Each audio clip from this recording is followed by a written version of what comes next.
Assalamualaikum warahmatullahi wabarakatuh. Alhamdulillah, puji syukur kehadirat Allah Subhanahu wa Ta'ala, yang mana kita dapat berjumpa kembali di channel Adibaku dalam keadaan sehat walafiat. Kedua kalinya, sholawat dan salam semoga Allah limpahkan kepada Nabi kita, Nabi Muhammad SAW, dan semoga kita semua mendapat syafaatnya kelak di yaumul qiyamah. Amin amin ya rabbal alamin. Para adibaku yang dirahmati Allah, marilah kita sesama menyaksikan kajian Gus Baha dari awal hingga akhir supaya tidak menimbulkan kesalahpahaman, karena judul hanyalah sebuah keindahan yang tidak bisa mewakili keseluruhan apa yang disampaikan beliau. Semoga apa yang disampaikan beliau membawa kemanfaatan dan keberkahan untuk kita semua. Akhir kata, wassalamualaikum warahmatullahi wabarakatuh. Selamat menikmati. Assalamualaikum warahmatullahi wabarakatuh. Bismillahirrahmanirrahim. Sampean sing melarat ya cita-cita wae duwe dhuwit sing dadekno gampang salat. Lah nek sampean wis betah melarat, tapi kula melarat lah salat teng mriki lancar ya alhamdulillah. Jadi kan gak masalah, kan gak ada akibat apa-apa. Tapi ki aja mikir ngono, gara-gara melarat tembus tuk turunan iso wae anakmu sing buruh. Sampeyan ngalami hal yang tidak kamu alami. Ya kan mungkin saja saking kowe melarat terus anak sampeyan buruh di Jakarta sing roh sapa? Buruh ning wong sing ora salat. Aja kok mentang-mentang kowe saiki gak ngalami, gak mikir anak lha iku termasuk harus kamu pikirkan juga. Niki syariat. Kowe kudu mikir apa wal yakhsal ladzina law taraku min khalfihim napa dzurriatan diafan khaufu alaihim, tetep kudu mbok pikir. Mulane ketikane Kanjeng Nabi beja-bejane wong iku sing duwe dhuwit utawa pangkat sing yutahassanu bihi min dini, sing iso nggo bentengi napa agama. Lah anak kowe nglakoni ngono demi anak iku tidak ngurangi zuhud. Bahkan kok Nabi Khidir dadi panitiane anake sampeyan. Iku sing diceritakno teng Ashabul Kahfi, ketika ana cah cilik anake wong soleh, abahe kabundut. Abahe sempat nyimpen emas batangan, keleng-eleng kene. Dadi dhisik ana wong soleh mati nyimpen emas apa? Batangan ora, mboten niki mas batangan ora mas, disimpen nang tembok. Suatu saat tembok ini badhe rubuh. Konsekuensine nak rubuh mas batangane konangan, nak konangan dipek wong dolim. Lha ape rubuh ditata Nabi sinten? Khidir. Nabi Musa protes, wong karuan tembok ape rubuh kok mbok tata, padahal penduduk kene iku wonge nakal-nakal. Terus jawab Nabi Khidir seperti wa amal jidaru fakana lihulamaini napa yatimaini fil madinati wa kana tahtahu kanzul lahuma wa kana abuhuma sholihah. Jadi fatwa-fatwa zuhud sing berlebihan wong ra oleh nabung ngomong kosong, tak jamin. Itu ditentang oleh ulama-ulama syariat. Karena di cerita Ashabul Kahfi ini jelas kan, wong soleh nyimpen emas batangan ning tembok demi anake, keberlangsungan kesalehan apa anake. Ternyata dipanitiani Nabi Khidir supaya emas ini gak jatuh ke tangan-tangan orang zalim. Toh orang ini ketika nyimpen tetap disifati Allah wa kana abuhuma sholihah. Iku nak nunjukno nak wong soleh nabung iku gak ngurangi kesalehan. Tapi rasa mbok mafhum mukhalafah nak ora nabung ora soleh. Innalillahi wa inna ilaihi raji'un. Ora usah ngono, ora usah mbok jerok-jerok napa pokoke intine iku ana ayat wong soleh nabung iku gak ngurangi kesalehan. Wa kana abuhuma sholihah. Saiki wong do ora ngalim, sing fatwa zuhud berlebihan nganti wong sawangane duwe dhuwit dosa. Padahal mau dukung awake dhewe, paham nggih, sing fatwa iku ndukung napa? Awake dhewe. Keliru, pokoke barang berlebihan keliru. Lah sing seneng donya berlebihan. Nganti miliaran ku gak jelas hitungane. Ya nek cara kula sak sedengan misale sak rugen mati ya warisan piro kan? 50 juta. Piro? Mesin bubut anake cek kangelan. Maksudnya cek kangelan ngerjakno.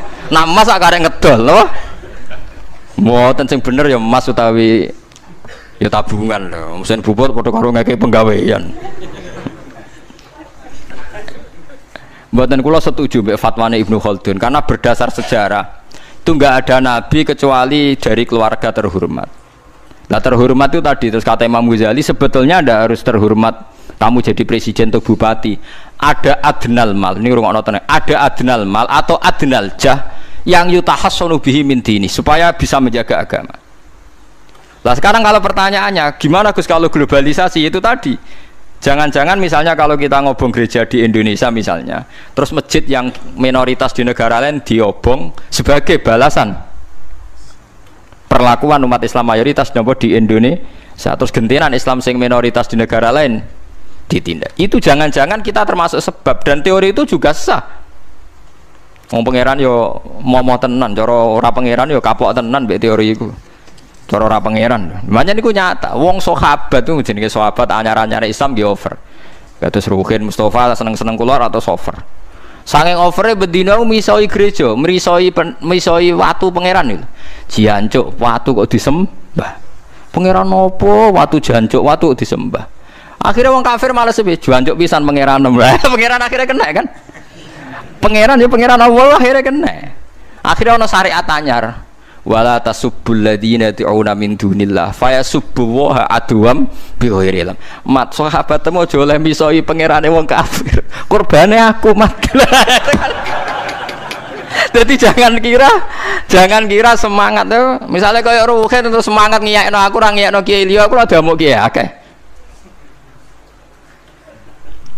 Dadi kabeh melane Nabi nate dawuh la yasubbur rajulu abahu. Wong jogeman misoi bapake. Sampai Nabi dibantah ya Rasulullah, wahal ya subur rajulu abahu. Mosok tiyang misoi bapake piyambak. Terus Nabi jawab, ya subu abar rajuli faya subur rajulu abahu.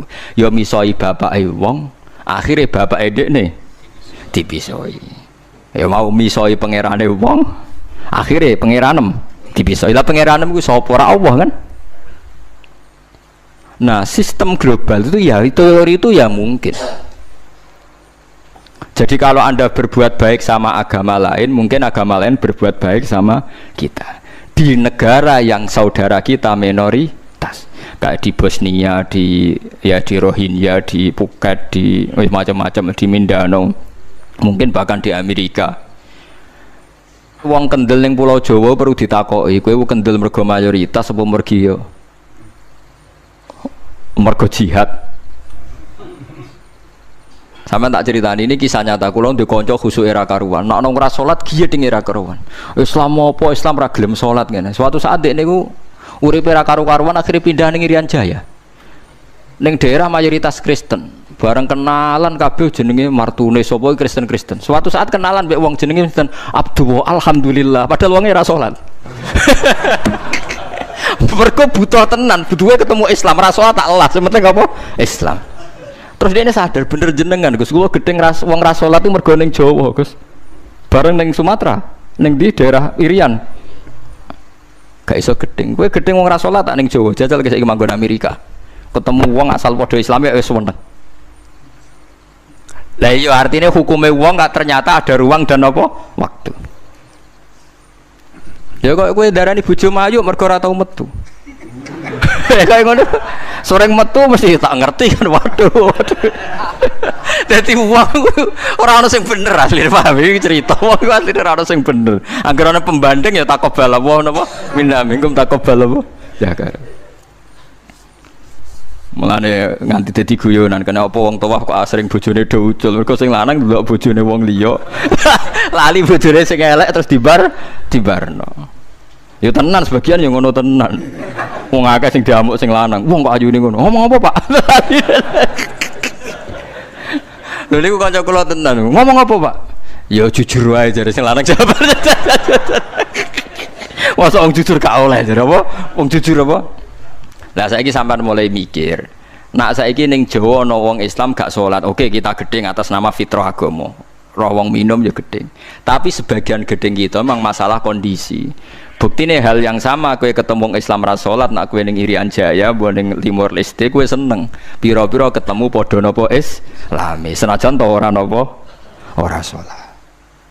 Lek mulane bener sak dhuwur-dhuwure ilmu wa faqa kulli dzi ilmin napa alim. Sak dhuwur-dhuwure wong alim mesti ana wong alim. Saya itu baca teorinya Imam Ghazali, Ibnu Khaldun, terus teorinya Salahuddin Al-Ayyubi memang teori itu saling pembanding dan itu mesti kesimpulan saya tadi walau la dafwahin nasan apa ba'dhum bibadin. Jadi semua teori ini saling melengkapi. Nggih memang kalau ketika kita dewa-dewa no fakir, zuhud, enak, tanpa hisab ini seakan-akan kita itu senang fakir. mergo bebas hisab. Nah, tapi nak ndelok ra kekuatan bergening ambek non muslim terus kowe ape salat kangelan. Lho nggih to, misale sampean buruh ning Jakarta. Posisi buruh, majikan ra salat kon nyupiri, wae salat ra mandeg piye apa.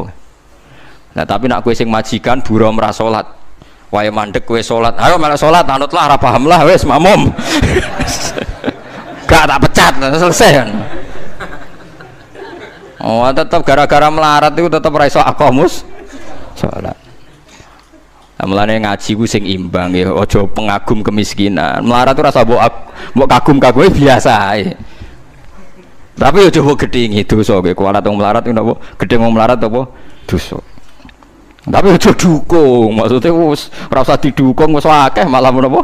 Mbok dukung. Wah, malah parah, malah napa? Parah.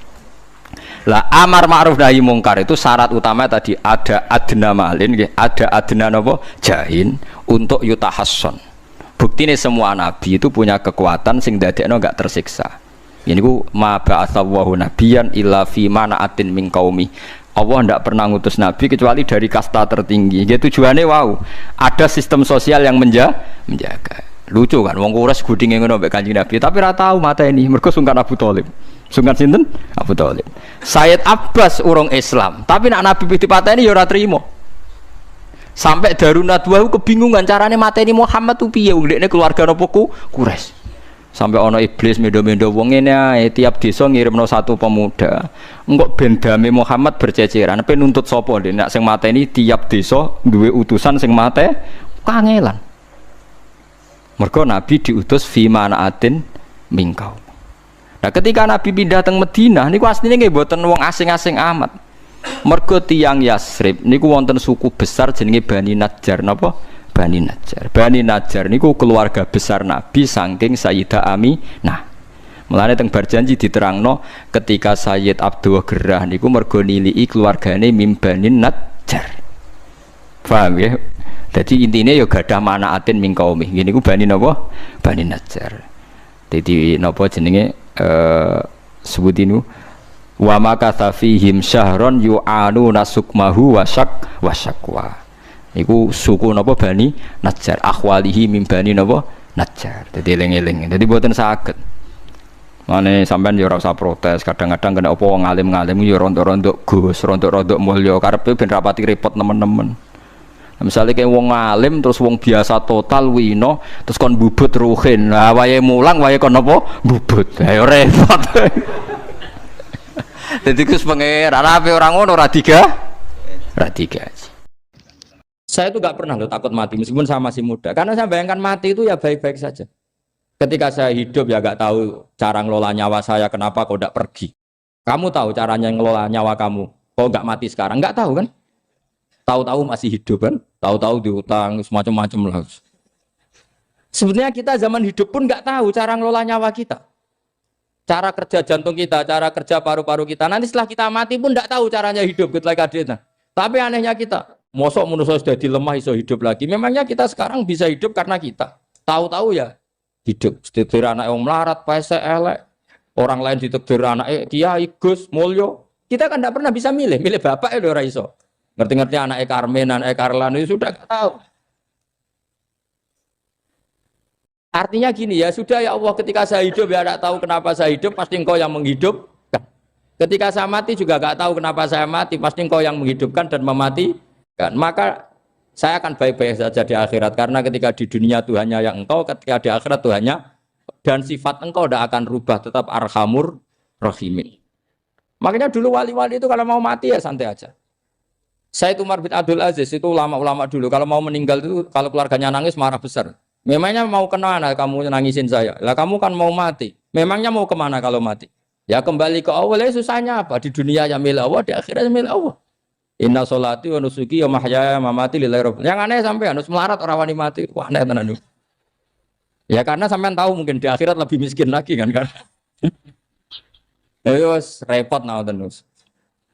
Coba kalau dari awal kita menstatuskan diri kita biadillah, inna sholati wa nusuki wa mahyaya wa mamati. Tapi kamu salah status. Mengatakan kehidupan adalah momen untuk mencari kesejahteraan. Kehidupan adalah momen untuk cari karir. Kamu mensifati kehidupan secara salah.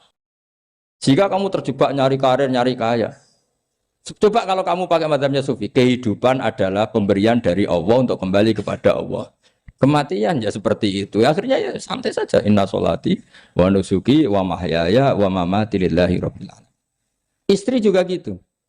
Saya itu tidak sombong. Saya itu mulai nikah sampai sekarang itu hampir gak pernah tukaran sama istri. Sama istri saya itu sering bilang gini, Gus kali-kali kalau saya ngamuk itu diwales, dilawan. Supaya saya punya musuh katanya. Betul ya? Ya saya bilang gini, Allah itu maha baik sama saya. Ketika harmonis, ganjaran saya ya lewat harmonis itu. Sehingga saya ngasih uang, menyenangkan Anda. Ketika Anda marah, ganjaran saya lewat sabar. Ya sudah, itu semuanya baik. Kalau kamu marah, saya tidak dapat pahala. Makanya kalau kamu marah, tak dengerin. Ini cara Allah membuat pahala tanpa bayar, kata saya. Justru kalau pas rukun itu untuk dapat pahala harus nyervis, jajak, nukokno kelambi mahal, katanya. Boros itu pahala yang boros katanya. Tapi kalau kamu marah ini pahala paling murah, nggak usah biaya, dapat apa? Pahala, cukup sabar. Lu itu kalau terlatih lama-lama dapat ya biasa saja. Ulama dulu seperti itu semua. Imam Syafi'i itu pernah ada orang baik sekali sama beliau, orangnya itu munafik padahal. Tapi kalau setelah keluar dari Imam Syafi'i dia memaki-maki Imam Syafi'i.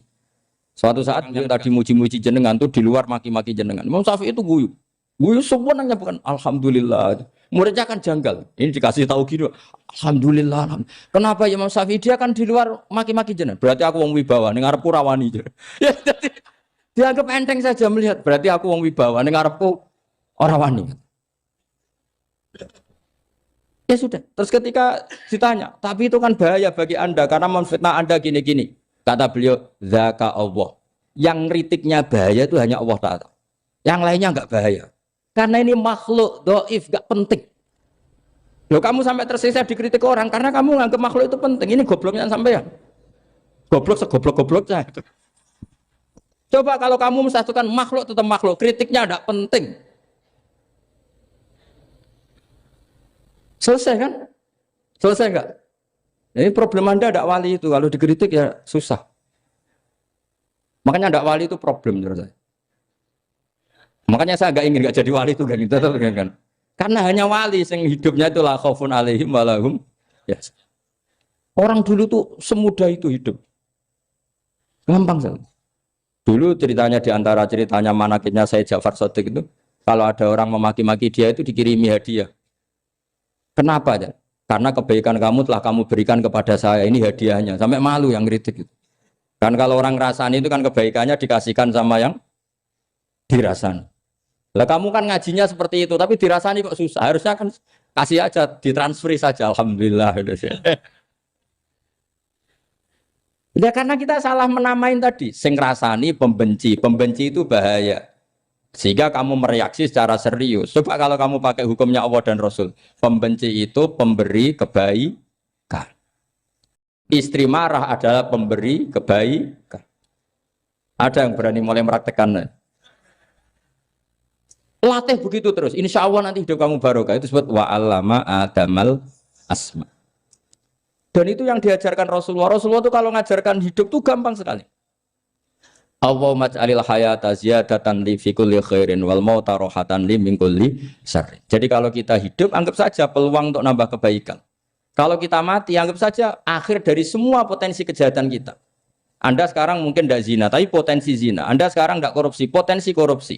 Anda sekarang tidak selingkuh, tetap potensi selingkuh. Lah, anggap saja kalau mati berarti akhir dari segala potensi itu. Alhamdulillah. Makanya saya tuh nggak pernah takut mati. Karena saya misalnya setiap saat mati ya saya nanti akan bilang, ya Allah, ini sudah mau mati berarti mau akhir dari segala potensi keburukan saya. Alhamdulillah. Makanya itu ulama-ulama dulu kalau ada preman mati, saya guys, tonggone ra gelem muni saya. Walau preman kurang ajar, saya guys, tonggone tetap ra gelem muni saya. Padahal kiai ini muni, saya guys pun mati, pun mboten sakit macam-macam niki pasti. Karena dia dengan mati berarti rohatan mengguli syarrin, keburukannya tidak terulang lah. Lah keburukan enggak terulang lagi itu saya apa buruk? Saya. Makanya kiainya minta saya nggih niki tonggone cek meneng ae. Saya nggih meneng ae. Makanya suatu saat kalau ada gitu kamu harus bilang apa? sae, pun mboten jahat malih pun mati. Jadi kayak apa coba? Coba sekali-kali statuskan kalau al-hayat adalah ziyadatan lana fi kulli khairin. Al-maut adalah rohatan lana min kulli syarr. Sehingga kita hidup ya happy, mati juga happy, gak masalah. Terus kalau misalnya mendingin, tapi anak bojoku piye? Memang selama hidup anak bojomu bahagia. Petoke ya tambah musibah ya, Cok.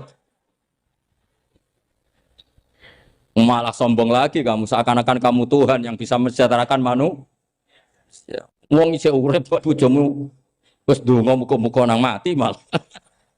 Nah gak jelas termasuk dosane jenengan sedanten itu senengane cerita Nabi Adam. Nabi Adam mbok critakno dosane, mulane do kualat.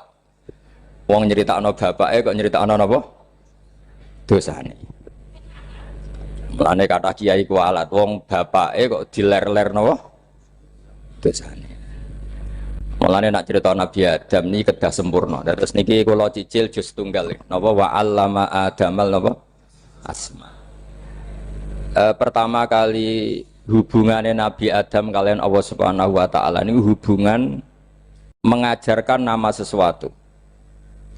Jadi sampean jangan pakai teori modern bahwa apa artinya sebuah nama. Nama itu penting sekali. Sekali penamaan itu salah, berarti Anda menstatuskan secara salah dan itu berakibat fatal. Jadi semua kesalahan manusia mulai periode syirik mensekutukan Allah itu karena kesalahan menyebut apa? Nama. Ini penting kolaboran. Jadi misalnya orang Arab itu ada batu tertentu yang dipahat disebut manat. Manat itu dari kosakata manan, pemberi. Yang satu disebut uzza, sesuatu yang aziz, yang agung. Sehingga akhirnya diperagungkan. Coba kalau misalnya manat dan lata itu ketemu orang lasem, terus ditanyakan, ini batu apa ini? Dari Purwodadi apa dari Mojokerto? Yang mahat siapa? Ini irungnya tidak pas.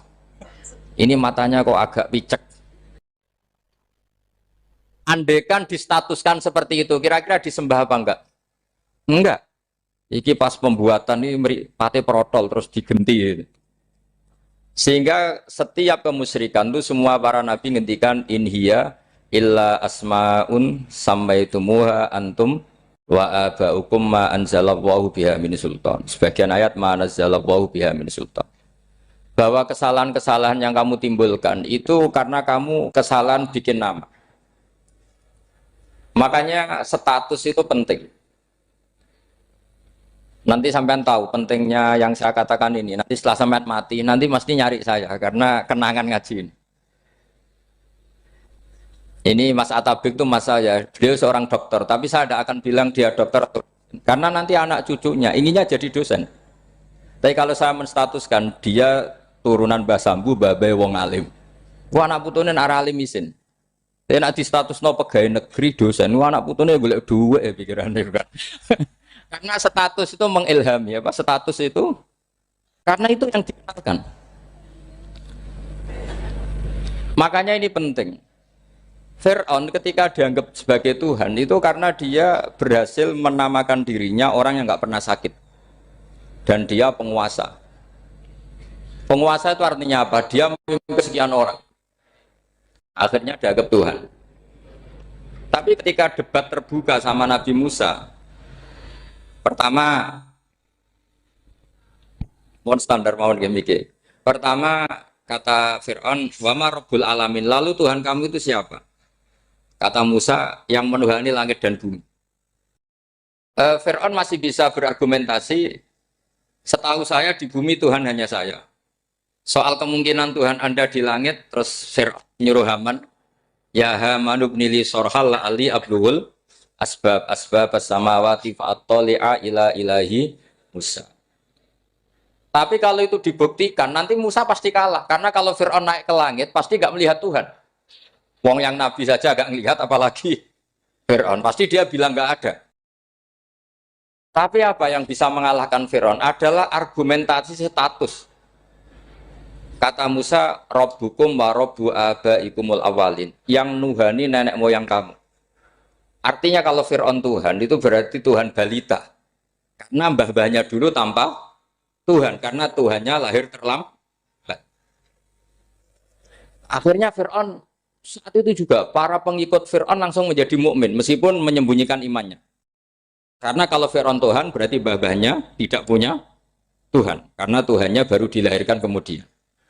Artinya gini, andai kan Fir'aun distatuskan al-maulud, orang yang dilahirkan, maka tidak akan ada orang yang menuhankan Fir'aun. Atau Fir'aun dibahasakan wujida ba'da alam yakun. Dia ada setelah dulu-dulunya tidak ada. Apapun hebatnya Donald Trump, apapun hebatnya Cleopatra, apa Fir'aun, semuanya itu wujidu ba'da alam yakun. Mereka ada dari tidak ada. Yang seperti ini pasti tidak Tuhan. Makanya Allah mengenalkan manusia itu sederhana supaya tidak pernah jadi Tuhan. Hal ata alal insani khinum minad dahri lam yakun syai'am mazkura. Manusia itu siapa? Ya manusia itu makhluk yang ada dari tidak ada. Dengan status itu nggak mungkin kamu tuhankan.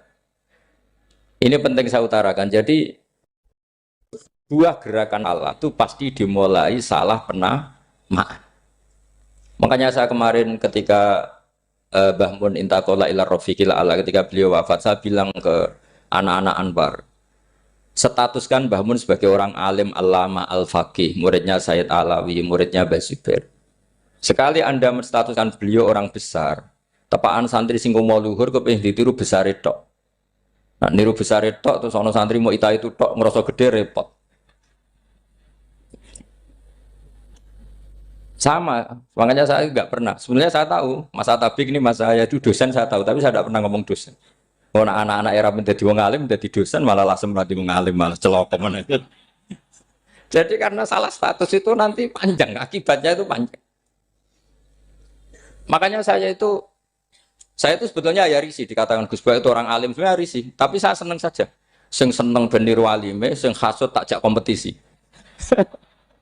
Jadi nikmati ya. Jadi sing seneng beniru alime, sing seneng itu hasut takjak kompetisi, takjak maca tafsir, naram riang ya. Monggo paling maca primbon mek terjemah. Ini penting, jadi itu yang disebut wa'allama adamal. Makanya Allah itu mengkritik semua kesalahan manusia dimulai dari salah penamaan. Makanya saya kemarin Pak Pilpres sering bilang, kalau presidennya ini maslahat, kalau enggak ini enggak maslahat. Mana ada kemaslahatan ditentukan hanya oleh seorang presiden. Itu tauhid kita di mana? Memang kita secara syariat harus milih sesuai istihad kita. Tapi tidak usah dong menggantungkan kesejahteraan sama seorang makhluk, itu tidak boleh. Secara tauhid enggak boleh. Makanya ini penting sekali. Jadi nggak boleh orang salah nama. Kita tetap memilih presiden, milih kiai, milih siapa saja. Tapi tidak boleh menstatuskan manusia sama dengan status Tuhan. Itu bahaya sekali dalam ilmu tauhid. Saya teruskan ya. Nah ini sekaligus latihan tauhid sama latihan tafsir ya. Sampun nggih. Kula terus nomale. Pun santai mawon. Kula ki ikhlas ora ngarah gelo santai mawon. Wong umpama ora sida ngaji ora gelo apa meneh trimo mik rusak. Ndak, karena saya itu insya Allah ndak akan pernah salah nama. Saya punya cerita ya, tentang nama itu. Ketika seseorang baik sama tetangga, itu kalau sampean seorang mukmin yang mukhlis, mukmin yang ikhlas, pasti ya karena diperintah Allah. Saya ngajar seperti ini karena diperintah Allah. Baik sama pernah sepuh karena saya turunan Mbah Sambu, ya karena menghormati Mbah Sambu. Itu bagus. Sehingga dulu itu ada ulama, saya berkali-kali cerita, ada ulama punya tetangga itu berdua anak muda. Ya Ahmad, silahkan ke rumah saya. Datang. Setelah datang ke rumah pemuda tadi, kata pemuda tadi, ya Ahmad silahkan kembali, saya tidak butuh kamu. Kembali Imam Ahmad, dan santai saja. Setelah kembali sekian menit dipanggil lagi, ya Ahmad saya jadi butuh kamu, datang ke rumah saya. Datang lagi. Setelah datang, saya tidak butuh kamu, silakan pulang. Pulang sampai 3 kali. Itu Imam Ahmad senangnya bukan main, kelihatan ceria senang. Lama-lama muda ini tanya, ya Ahmad kenapa Anda tidak tersinggung? Bukankah itu menyakitkan? Enggak, kata saya. Tapi saya akan menyebalkan. Enggak, kata saya. Kata Imam Ahmad. Kenapa? saya ini diperintah sama Allah, kon apik mbek tangga. Dadi nek mbok undang ya teko. Mbok kon mulai ya mulai. Alhamdulillah iso nglakoni perintahe Allah. Dadi aku ora ono hubungane mbek kowe. Sehingga orang itu gak bisa didikte oleh di sekelilingnya karena ya hubungannya langsung sama Allah Subhanahu wa Ta'ala. Jadi dulu tuh orang jadi wali itu segampang itu. Kalau kamu kan enggak, hukum tentang tetangga itu kamu kayak orang kapitalis, kayak orang komunis, pakai teori sosial. Nak diapi yo apik, dieleki yo elek. Itu kan pikiran PKI. Artinya satu perilaku sosial didikte oleh makhluk itu perilaku orang mukmin atau orang ke PKI. Itu orang PKI. Kalau orang mukmin ya mangkana yu'minu billahi wal yaumil akhir fal yukrim jarahu, kita baik sama tetangga karena diperintah Allah, sehingga kecewa ada kecewa ya santai saja. Imam Ahmad katanya, "Kenapa engkau tetap ceria?" Aku ora urusan mbek kowe, urusanku mbek pangeran. Pangeran ngutus sampai mbek tonggo. Saya ulang lagi ya, terus tentang napa wa 'allama adamal asma. Jadi andaikan seorang manusia melakukan kebaikan karena dia makmur, amarahu wa, kita diperintahkan Allah baik sama tetangga. Ya biasanya tetap seperti itu. Kita diperintahkan Allah baik sama, sehingga ketika ngalami kayak yang dialami Ahmad, kita santai saja. Ketika kita datang bi amrillah, ketika kembali ya bi amrillah, sehingga ya sudah kita dapat pahala. Tapi kalau kamu kedikte secara sosial, maka kamu akan menjadi orang murahan, yaitu seorang ulama didikte oleh anak muda yang kampungan. Justru kita kalah kan, kita kampungan sekali karena kita ulama senengnya kalau disenengkan orang, mangkelnya kalau dimangkelkan orang. Artinya apa? Kamu didikte makhluk. Itu kerennya di mana coba? Kerennya di mana? Enggak ada sama sekali. Apalagi yang dikte trimo canom sing goblok sing desa. Kamu seorang ulama besar. Tapi kalau kamu hubungannya dengan Allah, dia muji kamu, alhamdulillah dipuji. Dia memaki kamu, alhamdulillah dapat pahala lewat jalur sabar. Kan santai saja. Sehingga saya berkali-kali bilang, setan itu untungnya tidak pernah ngaji saya. Kalau ngaji dia pasti ngerusak metode, merubah metode. Tapi saya tadi berdoa supaya ngaji ini nggak didengar setan. Setan itu ya goblok betul. Setan itu kan suka ya kalau anaknya kiai, cucu kiai dibikin konflik. Dia ngiranya dengan konflik pondok itu tidak solid. Ternyata enggak. Misalnya masa tabik konflik sama keluarga, Bani Lasem, terus ada yang minggat ke Papua kemana-mana. Namanya turunan kiai di mana-mana bikin pondok, bikin masjid. Yang dulu masjid hanya ada di Lasem, barokahnya tukaran ada di mana-mana. Lah itu namanya setan itu salah perhitungan apa? Makanya gobloknya dia itu udah ngaji saya. Kalau ngaji tak kasih tahu itu bahaya itu. Bikin kiai konflik itu bahaya. Iya betul. Islam ada di Indonesia itu ya barokahnya konfliknya sahabat. Sayyidina Ali dan Sayyidina Muawiyah itu konflik. Banyak sahabat netral yang ingin menghindari itu mau ke Cina. Di Selat Malaka sebagian terdampar, terus ada yang ke Aceh, ada yang ke Sumatera, namanya Sayyidina Ali. Makanya awal Islam di Indonesia dimulai Syekh Yusuf Baros itu. Kalau Timur Tengah nggak ada tukaran, itu tidak ada Islam menyebar kemana-mana. Nah setan ngiranya kalau sahabat tukaran itu nanti kacau. Ternyata enggak, malah Islam menyebar kemana-mana, barokahnya tukaran. Dulu Solo karena konflik ya banyak ulama yang ke Lasem kemana-mana gara-gara Solo gak kondusif. Akhirnya kayaknya keduman basambu, keduman macam-macam. Sedungak mawon kiai tukaran terus betul apa-apa. Yang penting ora bacok-bacokan, rasan-santetan wis. Terus pokoknya rasan-rasanan ringan ya sudah itu bagus. Memang Allah bikin seperti itu. Enggak apa-apa. Kata Allah wala yazaluna mukhtalifina illa man rahima rabbuk. Kata Allah walidzalika khalaqahum. Ikhtilaf itu barokahnya masyaallah. Kalau saya setuju pendapatnya Mas Atabik, saya jadi dosen. Nanti yang ngaji tafsir siapa? Tapi kalau dia setuju saya, dia jadi ahli tafsir, yang jadi PNS siapa? Ya sudah, barokahnya khilaf. Dia jadi PNS ya dapat gaji, tapi gaji itu bisa dihitung. Kalau naik harus tambah prestasi. Kalau saya kiai min haitsu la yahtasib, pasti cepat kaya saya. Karena rezekinya kiai itu tanpa batas. Makanya haji saya itu plus. Saya itu tidak kaya, tapi haji saya haji plus. Masa tapi paling reguler. Karena rezekinya kiai itu min haitsu la yahtasib. Makanya saya pernah disoal sama teman-teman dosen di UI. Bapak kok berani pulang ke Rembang? Kiai itu kan rezekinya agak jelas. Kata saya justru agak jelas itu bagus. Kalau sampean kan konsisten segitu nilainya. Kalau saya enggak. Kata saya. Jadi tak nikmati saja. Karena saya hamba Allah, bukan hamba negara. Kalau hamba Allah ya yang gaji Allah. Kalau hamba negara ya negara itu negara sama Allah kayak mana? Allah ya sudah pinter berarti sudah. Jadi jangan pernah kita ini salah nama. Kalau salah nama itu bisa panjang. Makanya ada wali itu kalau dongo itu rontok kriminal, tapi malah pangeran seneng. Sampai dalam riwayat itu innahu yudhikuni al yauma salah samarat. Wali itu bisa menertawakan saya 3 kali. Itu kata Allah. Itu kalau dongo itu agak kriminal, tapi mesti mustajab. Tapi kalau kamu niru sudah tidak mustajab karena ini KW, copy paste. Itu kalau dia datang ke Raudhah itu bilang gini wali tadi, ya Allah, saya ingin jadi orang baik. Jika engkau turuti doa saya, maka surah habibuk, kekasihmu ini menjadi senang. Tapi jika saya jadi orang jelek, surah aduwuk yang senang itu iblis. Sekarang milih mana jenengan, menyenangkan kekasih kamu atau menyenangkan musuh kamu? Itu cuma riwayat terus kata Allah bilang ke Nabi Muhammad karena wali kan ada alam roh.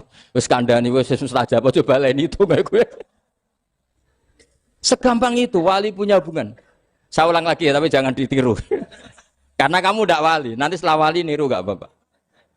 Ya Allah, saya ini ingin jadi orang baik. Kalau saya jadi orang baik, maka surah habibuk, kekasihmu menjadi senang. Kalau saya jadi orang buruk, surah aduwuk, musuh kamu menjadi senang. Tinggal engkau lah sekarang sebagai Tuhan, senang menyenangkan kekasih kamu, menyenangkan musuh kamu. Ya tentu Allah pilihannya kan senang menyenangkan kekasihnya. Terus kata Allah sudah sampai situ aja doanya, jangan panjang-panjang, baca-baca malah repot. Semudah itu mereka hubungan dengan Allah Subhanahu wa taala karena mereka tidak pernah salah nama. Kalau kita kan tidak.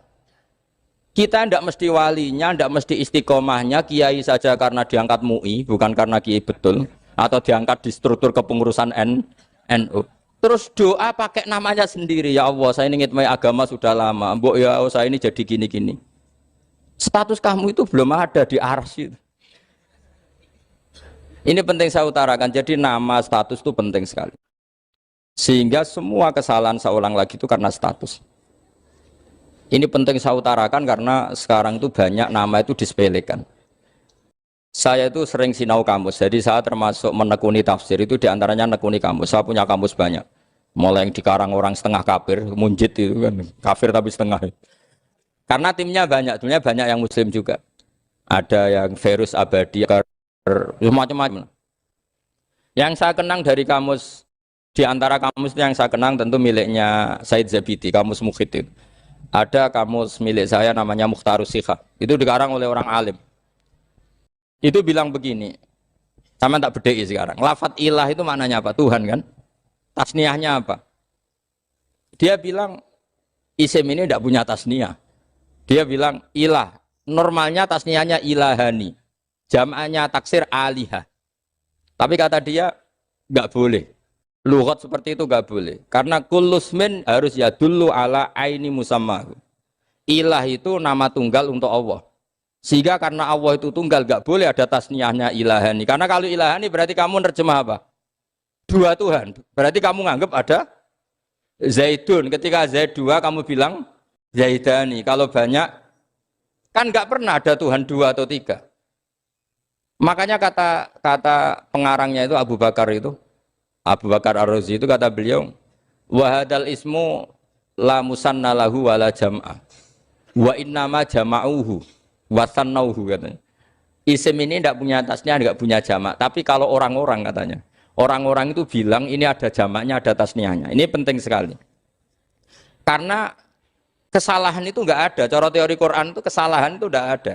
Yang ada adalah orang salah. Beda loh ya. Tak wari dadi wong pinter. Makanya ini sampai subuh, tak wari dadi wong pinter. Saya ulang lagi ya. Kesalahan itu enggak ada. Yang ada itu orang salah. Pernah ada enggak 1 tambah 1 15? Enggak ada kan? Tapi kalau orang salah bilang 15, ada. Pernah enggak putih ini hakikatnya hitam? Enggak pernah kan? Tapi kalau orang salah, misalnya Rabun bilang ini hitam, ada. Sehingga ini penting, ini dalam teori ilmu mantek. Setiap Allah menyalahkan mereka, itu kata Allah, yaquluna bi afwahihim. Mereka itu melafatkan dengan mulut mereka bahwa Tuhan itu 3 misalnya, bahwa Lata Hubal itu Tuhan. Itu kalimat yang keluar dari mulut mereka tapi tidak menunjuk hakikat. Makanya kata Allah kaburas kalimatan takhruju min afwahihim. Sungguh kalimat itu kalimat kriminal betul yang keluar dari lisan mereka. Karena apa? Normalnya kalimat itu tadullu ala musammahu atau musammaha. Yang namanya kalimat misalnya putih yang menunjuk putih, hitam menunjuk hitam. Nah, kalau Tuhan kok ditunjukkan ke batu, itu kan kacau. Tuhan kamu siapa? Hubal, itu batu apa Tuhan? Batu. Tuhan kamu siapa? Yesus. Yesus itu manusia apa Tuhan? Manusia. Makanya kata Allah, kaburos kalimatan takhruju min, mesti tulisannya iyaquluna illa kadiba. Ini penting saya utarakan. Jadi makanya kesalahan itu tidak ada, yang ada itu orang salah. Makanya kata Allah, ja'al haqqu wa zahaqal batil. Kalau ada hak pasti batil itu hilang. Tapi orang yang meyakini kebatilan banyak, tapi kebatilan itu tidak ada. Pernah ada enggak 1 tambah 1 15? Enggak pernah ada kan? Tapi kalau orang bilang itu ada. Ini penting saya utarakan. Makanya kamu jangan janggal. Kata Allah ja'al haqqu wa zahaqal batil. Ternyata sekarang kebatilan ada di mana-mana. Barang batil itu enggak pernah ada. Yang ada pelakunya. Misalnya nyon saya misalnya gini. Zina itu mengenakkan apa enggak? Kata orang yang ahli nafsu mengenakkan. Tapi hakikatnya tidak pernah mengenakkan. Sekarang tanyakan yang pernah melakukan itu, yang terhantui dosa oleh itu. Hakikatnya menyakitkan apa mengenakkan? Menyakitkan. Tapi yang bilang mengenakkan ada, tapi hakikatnya tetap menyakitkan. Nah, semua kesalahan manusia itu dimulai cara membahasakan. Mengambil uang negara korupsi itu kata yang baru keturutan nafsu nih. Enak punya uang banyak, mengenakkan. Tapi kata yang sudah ketangkep, menyakitkan. Nah, faktanya korupsi itu dihisap sampai akhirat. Statusnya itu menyakitkan apa mengenakkan? Menyakitkan. Andai kan orang menstatuskan korupsi menyakitkan, maka akan menjauhi korupsi. Makanya semua kesalahan itu dimulai dari salah memberi nama. Ini penting saya utarakan supaya kamu kalau menafsirkan Quran itu nanti terus benar. Makanya setiap kesalahan kata Allah apa? Kaburos kalimatan takhruju min afwai. Nah, kalau kalimat itu nyata kata Allah kalimatu haqqin aliyana nahya wa aliyana mut wa aliyana nub'as. Atau katanya istilah pangeran dzalika bi anna wal haqqu wa nama yatuna min dunihi wal batil. Nanti terus urut, sampean baca Quran nanti bisa kayak saya urut, konsisten. Yaitu tadi. Misalnya Fir'aun itu orang pakai status yang diajarkan Allah ke kita. Fir'aun adalah wujida ba'da alam yakun. Fir'aun adalah makhluk yang sekarang ada, tapi dulu-dulunya tidak ada. Padahal sebelum ada Fir'aun sudah ada bumi, ada langit, ada matahari. Sebelum ada Yesus, ada Isa, sudah ada bumi, ada matahari. Artinya apa? Zaman langit bumi ada, penyebabnya Isa apa enggak? Enggak kan? Karena dia ada setelah adanya langit dan bumi. Fir'aun juga gitu. Yesus juga gitu, semuanya begitu. Makanya Allah mengajari kita apa? Hal ata alal insani hinum minad dahri lam yakun syai'am madhkura. Katakan manusia itu siapa? Manusia adalah makhluk wujud yang dulu tidak ada. Sekarang banyak enggak orang yang sudah kaya sebelum Pak Jokowi jadi presiden, sebelum Pak SBY jadi presiden, sebelum Pak Karno jadi presiden? Banyak enggak yang sudah kaya sebelum? Banyak kan? Artinya yang mengkayakan itu presiden Pak Allah. Allah. Sekarang kamu miskin, kamu nggak bisa nyalahkan Pak Jokowi. Sebelum Pak Jokowi presiden, kamu sudah miskin. Ya, artinya yang memiskinkan itu presiden apa takdir? Takdir. Makanya wa anna ila rabbikal muntaha wa annahu adhaka wa abka wa annahu amata wa ahya wa annahu khalaqaz zawjaini dzakara wal unsa. Jadi kita miskin ya karena kehendak Allah, kita kaya kan semua itu karena Allah. Tapi kita terjebak hukum modern. Nak presiden iki sejahtera, nak iki ora. Ya mungkin secara bahasa syariat mungkin ada benarnya, tapi kita ini kan dilatih ilmu hakikat. Tak ulang malam 13 Dzulhijjah masuk ilmu cek syariat tok. Kok gak pinter-pinter banget cek gobloke kan gitu. Kenapa nama itu penting? Begini. Alam yang dipakai Quran, alam itu nama ya, alam mangkul. Semua alam. Wah nanti subuh tak jamin pinter nih. Tapi saya tetap mau setengah jam. Karena saya tahu sampai subuh pun kira-kira ya tidak pinter, jadi ya setengah jam. Jadi nanti kalau kamu ditanya, kenapa tidak pinter? Mari Gus Bak mulangnya mau setengah jam. Punya alasan. Kalau sampai subuh kok gak pinter kan? Goblok banget nanti subuh orang pinter. Ya nak orang-orang bilang gitu. Lah anak saya ngomongin, oh mesti salah metode, gurunya yang salah. Diulang orang pinter-pinter, mesti salah sih mulang gitu. Malah repot lagi nanti. Saya beri satu teori bahwa nama itu penting. Rasulullah itu pernah guyon gini, ini guyon betul ada di hadis Sahih, ada di juz 3 di kitab Bukhari. Allah itu kalau ingin bully, Allah itu suka bully, suka goda orang. Kalau ingin bully orang kafir itu menamakan kekasihnya namanya Muhammad. Makanya Nabi pernah guyon.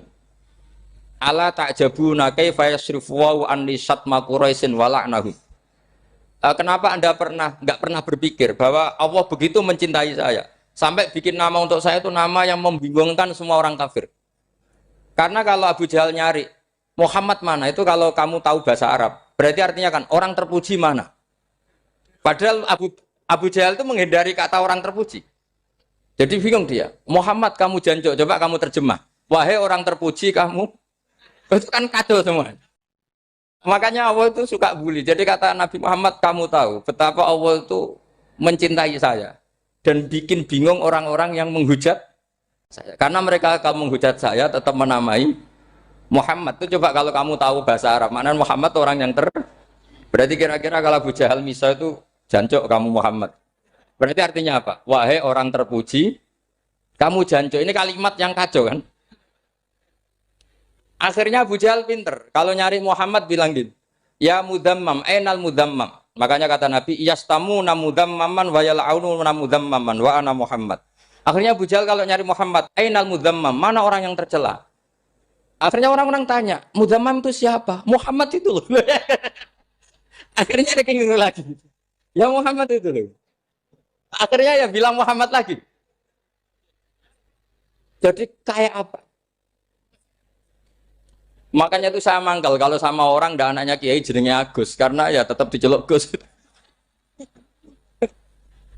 Karena ya saya itu punya teman itu gak Gus, mangkalnya bukan main sama anaknya Kiai. Dia punya cita-cita anaknya nanti dinamai hanya Agus saja. Supaya semuanya manggil. Terus nanti yang hasut ya bilang Dus. Kayak kemarin pas Pilpres itu macam-macam. Tapi ini penting saya utarakan, jadi nama itu nggak boleh salah. Status juga nggak boleh salah. Makanya saya ingin misalnya anaknya Kiai kok jadi pejabat, ya sudahlah jabat itu. Saya betul, saya sampai sekarang dengan Gus Yasin itu ya tetap nyucup. Saya bilang ini putra guru saya, ini Gus saya. Saya tidak pernah membahasakan beliau wakil gubernur. Bahayanya nanti suatu saat, oh ini mantan, kan repot. Jadi ini penting, status itu penting. Orang sekali salah status itu bahaya, ke depan itu bahaya sekali. Karena tadi saya bilang, tadi misalnya banyak kan anaknya orang-orang alim alamah, terus anak cucunya jadi dosen atau jadi doktor gitu. Terus ini yang jadi status. Nggak boleh seperti itu. Ya sudah, dokter secara akademik, dia jadi PNS karena kestatusan itu, tapi di keluarga tetap saja status alimnya saja. Atau mudawimul khairi, mudawimut tahajud. Mudawimu apalah, ini selalu tahajud, ini selalu deres, ini selalu ibadah. Sehingga anak cucu kita ya kenangannya itu. Anak-anak saya meskipun kecil itu jamaah terus, karena ya saya selalu jamaah. Dan saya melihat, kalau anak saya tanya, Pak, kenapa Bapak sholat terus? Ya saya bilang, sepantasnya jadi manusia sujud, cuma selama melok dudunya, melok nganggo. Pangeran dibayari ya ora gelem. Kata saya gitu, wong nganggo wong ya bayar. Lagi nganggo bumine pengiran ra bayar wis anggap aja sujud itu bayar kata saya gitu. Sehingga merasa sujud itu satu identitas. Ini penting saya utarakan karena tadi saya betul-betul mengenang istilah Allah wa 'allama Adamal asma. Semua kesalahan itu kata para nabi inhiya illa asmaun samaitumuha antum ba'atau. Kita membahasakan misalnya presiden Amerika orang terkuat di dunia. Bagaimana mungkin orang terkuat kemudian agak mangan sedino lemes? Hebatnya ning ndi? Iku nak pas mulas weteng agak ngising ya lemes. Hebatnya apa? Makanya Allah ketika menerangkan Isa itu tidak Tuhan, itu Allah sederhana cara ngendikan. Karena yakulani to amal masih ibnu Maryam illa rasul. Qad khalas min qablihir rusul. Wa ummuhu siddiqah kana yakulani to'am. Artinya kalau Isa itu tidak mangan ya lemes. Nak keluarkan ya kudu ngising. Lah terus mbok sembah terus piye? Jadi gak kebayang seorang Tuhan kemudian kalau gak makan tuh lemes. Berarti statusnya Isa apa? Orang yang lemes kalau tidak makan. Terus kamu Tuhan kan? Aneh enggak? Aneh. Jadi andikan manusia dengan status yang diterapkan Allah, yang distatuskan Allah itu pasti tidak ada yang salah. Karena yakulanit ini saya cicil juz 1 wa allama adamal asma. Makanya kata Rasulullah, Allah tak jabuna kaifa yusrifu wa anisat ma quraisin wa dhamma. Ini penting, nama itu penting. Karena sekali nama ini salah, coba misalnya orang sepakat darani Fir'aun itu wujida ba'da alam yakun. Fir'aun itu ada yang dulu-dulunya tidak ada. Hal ata alal insani hinum minad dahri lam yakun sayam mat. Coba kalau kamu melihat sekarang kamu hidup itu apa? Untuk sujud. Sujud itu murah, gampang. Untuk mengenal Allah. Allah itu gampang kita kenal. Karena Allah itu adzaru minadz dzahir. Adzaru dzahir itu Allah. Zat yang begitu jelas. Lah mati itu mau apa? Ya menuju Allah. Hidup menyaksikan Allah, mati menyaksikan Allah. Itu nyaman. Yang menjadi tidak nyaman karena kamu salah bikin status. Hidup untuk menggapai cita-cita. Untuk sukses. Wong komunis yo muni ngono, lonte yo muni ngono, copet yo muni ngono. Rumah samu sing men bahagia aku ya tok. Rumah samu sing men duwe akeh ku tok. Coba copet kamu tanya, kenapa kamu nyopet? Ingin punya uang banyak. Terus kiai tak kok sering dakwah kena opo? Repot to. Ngajape ngono maksudnya. Tapi nak jawab dakwah nyebarno Islam, aku ora dibayar apa-apa. Waras berarti, napa? Ini penting saya utarakan, makanya saya itu mau ngajar itu diantara itu. Al ismu ya dulu ala musamma. Maka itu hebatnya Quran. Quran itu ketika menjamakkan kata ilah itu diulang. Qul law kana ma'ahu alihatun kama yaqulun kata Allah. Karena lafaz ilah itu tidak boleh dijamakkan. Itu jamak kriminal. Loh kok tidak kriminal gimana coba? Kalau Zaidun itu satu, boleh enggak kamu mengatakan ja'a Zaidani? Enggak boleh kan? Kalau Zaidun satu, boleh enggak kamu mengatakan ja'a Zaiduna? Enggak boleh kan? Sama ilah itu satu apa dua? Satu. Boleh enggak kamu katakan ilahani dua Tuhan? Enggak boleh. Makanya Allah kalau mengatakan alihah itu qul law kana ma'ahu alihah, andekan. Lau itu andekan. Itu aja masih ditututi kama yaqulun, sebagaimana mereka katakan. Karena lafaz ilah itu enggak pernah punya jamak alihah. Makanya Allah ngendikan qul law kana ma'ahu alihah, masih ditambahi kama yaqulun, tapi itu kata mereka kira-kira gitu. Maka kenangan saya sama Mbak Turekan, saya ini masih pernah cucu sama Mbak Turekan karena saya mbah saya kandung namanya Fatimah, itu abahnya itu orang sini, Fakhriyas itu. Ibunya itu orang Kudus, makanya saya ini ya turunan Kudus, turunan Nas. Itu kalau Batu Rehan, kalau hari kematian Yesus, itu kan ditulis hari wafatnya Yesus. Batu Rehan kan tentu meyakini Yesus itu Isa itu tidak mati tapi makanya di kalender Kudus sampai lihat itu kan, matinya Sibah Isa kan ada dalam kurung Sibah Isa. Jadi yang mati itu Sibah Isa. Karena kalau yang mati Isa kan menyalahi Quran wa ma qataluhu wa ma sholabuhu walakin subyalah. Maka ditulis kematian Sibah Isa. Hanya Almanak Kudus, yang lainnya enggak karena sudah ikut bahasa nasional. Saya pernah agak bantah dulu, ya masih ditulis gini saja, kematian Yesus dalam kurung katanya. Jadi ono. Karena saya ini teori Quran. Quran itu kalau ada bahasa salah, itu diulang. Qul law kana ma'ahu alihatun kama yaqul. Karena enggak benar, jamak alihah itu enggak benar. Bagaimana mungkin sesuatu yang satu dijamakkan? Coba kamu bisa mengatakan Zaiduna karena Zaidnya banyak. Kamu punya tamu rojulun. Kalau orang banyak rijalun. Kamu melihat satu masjid, masjidun. Kalau masjid banyak, masjid. Masalahnya Tuhan itu enggak pernah banyak, mau satu. Makanya itu hebatnya kamus-kamus yang dikarang orang alim. Bahas tasniahnya ilahun itu lam yujad katanya. Tapi wajaduhu wasamauhu. Tasniah ini enggak ada secara hakikat, tapi mereka ada yang menjamakkan, yaitu mereka-mereka yang salah. Makanya tadi dalam ilmu mantek, kesalahan itu tidak pernah ada, yang ada adalah orang yang salah. Jadi kesalahan itu tidak pernah ada. Yang ada adalah orang yang satu tambah satu pasti dua. Enggak mungkin empat. Empat enggak ada, lima enggak ada. Tapi orang jawab salah, banyak. Nah, itu namanya ilmu. Ya, makanya yang namanya ismu itu mesti ya dulu ala musamma. Andai kan orang mengatakan Lata Uzza, ini batu yang dipahat oleh si A. Dulu pesennya di Muntilan, batunya dari Mojokerto. Dulu pas bikin tangannya protol terus disemen, dilakban. Bisa nggak jadi Tuhan kalau dengan status seperti itu? Fir'aun misalnya dulu gak ada lahir ngompolan, tahu ret-reten, ciliknya malah tahu tipes. Terus tua-tua jadi pangeran, aneh gak tuh? Jadi semua, makanya setiap kemusyrikan itu kata Allah, in hiya illa asmaun samaitumuha antum wa abaukum ma anzalallahu biha min sultan.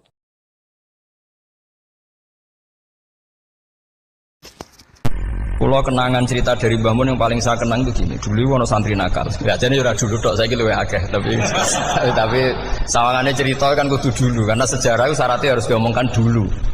Ajane aku rada kecewa mbek sejarah itu. Dulu ono santri nakal, saiki luwih akeh. Niku kepengen nginceng ninge mergo ning wayu. Niku dhisik jarang ning sepeda motor ngalor ngidul ning pasar Bangilan jarang. Dadi nek kepengen roh iku kudu dadi bakul banyu. Terus bakul banyu karena satu-satunya cara rawong ayu kudu jadi bakul banyu nyamar. Bakul banyu ngisine ning jero jeding. Jadi kadang ya roninge rajil bapan macam-macam.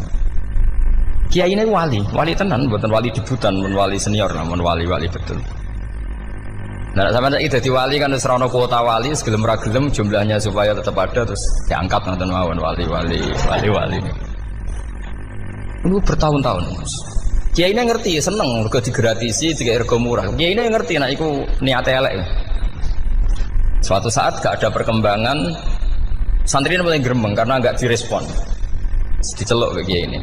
Dia pentok anakku. Nggih Yai. Kowe salat ning Masjid Haram saf awal 40 dina jamaah mbok saf awal. Nggih Yai. Kok bar tak rabekno anakku. Nggih. Seneng salat.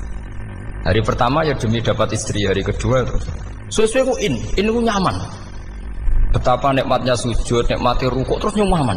Saking nyamannya itu berkebutuhan sholat di saf awal. Bukan karena cewek tadi.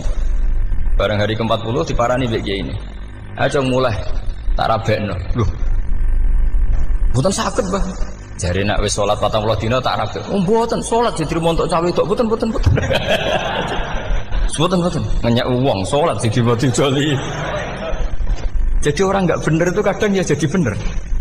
Jadi wali kadang daftarnya lewat bakul banyu, terus kadang rodok delok itu sidik. Tapi nak pangeran ngangkat kira kurang coro. Jadi wali cani. Akhirnya kiai ini sing nangis. Cung gelem lek cok aku pede mantu. Ini gak gelem tenan. Nanya uang sholat jadi mati joli. Wah, itu luar biasa. Terus, malah ini ngaji, terus ngaji talqinu zikri bahwa pada akhirnya sing paling dhuwur teng hadhihi dar la ilaha illallah. Nah, saya punya trik, punya cara untuk sampean supaya la ilaha illallahnya itu sah dan meyakinkan. Cara hakim itu sah dan kitab yang sering dibaca Mbah Mun diantaranya untuk kalimat itu kitab Zadul Ma'ad. Iku nak nerangno la ilaha illallah niku luar biasa. Itu kitab kesayangannya Sayyid Abdul Al-Haddad. Beliau ngendikan di antara kitab kesukaan beliau selain Ihya itu kitab Zadul Ma'ad. Itu beliau kalau ngendikan bihadihi maksudnya bihadil kalimah ussisatis samawati wal ardu. Jadi langit bumi dibikin. Jadi beliau mulai berpikir pertama gini, surga dibikin dengan segala kemewahannya itu bagi yang tasdik liman saddaqa bila ilaha illallah wa liman amana ilaha illallah. Neraka yang dibikin sebegitu ekstrim sampai anak wong dicemplung ngenteni 70 tahun lagi ceblok. Wah, itu seraka bayang carane gawe. Entakno bego kan itu. Jadi barang nak diceblokno ning neraka itu cebloke tok ngisor ngenteni pinten? 70 tahun. Makanya kemungkinan keluar dari neraka itu kecil. Agak untuk syafaat itu kecil. Wong wis ora iso kebayang kan. Itu pun diciptakan untuk yang menolak dalil. Jadi surga dibikin ya lihadil kalimah, neraka dibikin juga lihadil kalimah. Jadi hadil kalimah itu mizan, ini ukuran. Yang nerima masuk surga, yang menolak masuk neraka. Hisab juga gitu, ada hisab itu ya karena kalimat la ilaha illallah. Orang kafir itu nanti tidak dihisab. Nah cara Ibnul Qayyim, hadisnya nggih ngoten. Ulaikal ladzina kafaru bi ayatina rabbihim wa liqaihi fahabitas a'maluhum fala nuqimu lahum yaumal qiyamati wasna. Ya lucu tuh, masuk Fir'aun dihisab. Kan sekarang rokok kan. Jadi hisab itu nanti itu yang enggak jelas-jelas. Makanya sampean udah hati-hati, itu potensi dihisab. Jadi yang jelas itu ada hisab. Masuk kanjeng Nabi dihisab kan enggak mungkin. Nabi Ibrahim masuk dihisab. Fir'aun masuk Karena yang jelas surganya tidak dihisab, yang jelas nerakanya juga nggak dihisab. Tapi nak sing pengajian yo teko, dangdutan yo teko lah ini yang ini yang itu. Ya itu hisab itu. Delok biskop yo bayar, mlebu masjid yo bayar. Cuma ada biskop 10.000, nak masjid 2.000. Itu ya hisab itu nanti. Jadi orang kafir yang karuan kafirnya itu istilah Quran fala nuqimu lahum yaumal qiyamati wasna. Nah, artinya ada hisab juga tolak ukurnya la ilaha illallah. Terus wa bihadil kalimah bu isatir rasul. Karena kalimat ini rasul diutus untuk melatih la ilaha illallah. Jadi kalimat ini luar biasa. Tapi setelah jadi tahlil terus mau coba ngantuk, terus jumlahnya kakean kan terus akhirnya gak sakral. Akhirnya tak lewat di komentar suwi temen. Pemenang nak sing mimpin tahlil wong tuwek terkenal suwi lagi tahlil dipimpin mbah niki sing mburi mesti sambat wah suwi mesti. Itu kriminal kita, itu kesalahan kita. Kalimat yang harusnya jadi tolok ukur surga neraka itu ukurannya kalimat itu. Kemudian kita nganggap kalimat itu sebagai kalimat yang apa problem. Itu sudah sampai ya. Makanya kalau suwon sing mimpin tahlil suwi-suwi.